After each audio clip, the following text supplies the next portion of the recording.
The best thing I heard you say in the sermon, which I really want to talk about, is when you started your marriage, it was y'all two. And then when the baby comes, where does the baby go? You remember what you said? The baby goes in the back seat. Oh, yeah. The baby goes in the back seat in a car seat. Sure. Yeah. So let's use that analogy now. Baby's not driving the car. Baby's not driving the car. Not riding shotgun. Baby's not riding shotgun. Like, they're not old enough to ride shotgun. Yeah. But I love the fact that you said that, and it's an important visualization. Like, there's so much tending to the baby, and there's so many needs and feeding and changing, and like, they cry, they get what they want, right? Like, you need to try to fix it, but I love the fact that it's still us two in the front seats, and they're in the back. They're added to the family. They don't become the family. Yeah. That you're right. I'm so I listen. impressed that you listened to my sermon. I listen. Now you got your notes over there. Yeah, I don't even know if this is the right sermon. It's not, but that's okay. That's not the point. This is your sermon notes, but it's not the right one. Yeah. No, the first point was that kids join the family.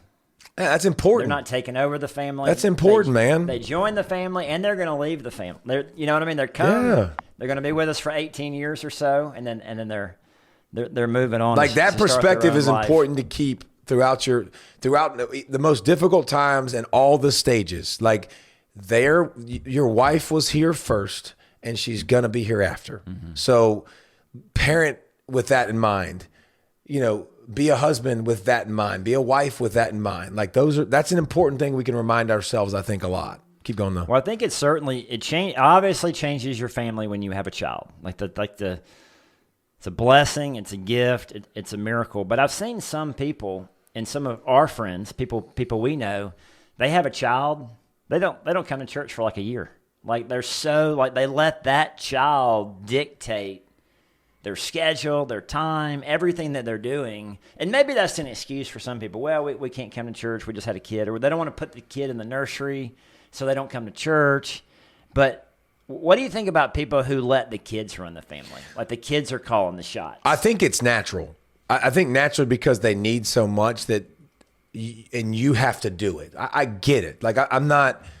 I can sympathize. I can empathize. I see how it happens. But, I see people sleeping in different beds with their kids. And I see the kids sleeping in the bed, which obviously, hurts you and your wife time. So I think we've got to fight the inclination, because we have to provide, we have to do those things. But we have to realize, like, we got to still have our time. Because now you've added a kid. A lot of times they still have work. Both sides have work. And we have to communicate. We have to make sure that we have our time. We got to make sure that we got babysitters, that me and my wife can get away and I can understand what's going on in her life and stay plugged in with her feelings. Like, it's going to be difficult in the beginning to accomplish this, but we've got to keep the goal in mind, the end goal in mind of first of all, we're raising adults to give away, like, not to keep. We're not raising a kid to keep. So working together and being on the same page and starting to put those rules in place, like, this is what we're going to be, this is who we're going to be, this is what we're going to do, is important. Do you remember the first time that Lindsay left you alone with Nicholas? I think so. I mean, it happened a lot. So, but I do remember him crying in the bedroom one time, like, uncontrollably, and just wouldn't shut up. And I literally was like, now I see why people lose their minds. 100%. Like, now I see why people, like, want to throw babies across the room, because I wanted to throw him across the room. Like, he just wouldn't shut up. But I mean, it started early. I remember holding him through the night, and he'd be crying. And then I remember putting him on his rocker, the chair that just rocks and vibrates. Oh, yeah. And I don't know why. One night I put him on the oven.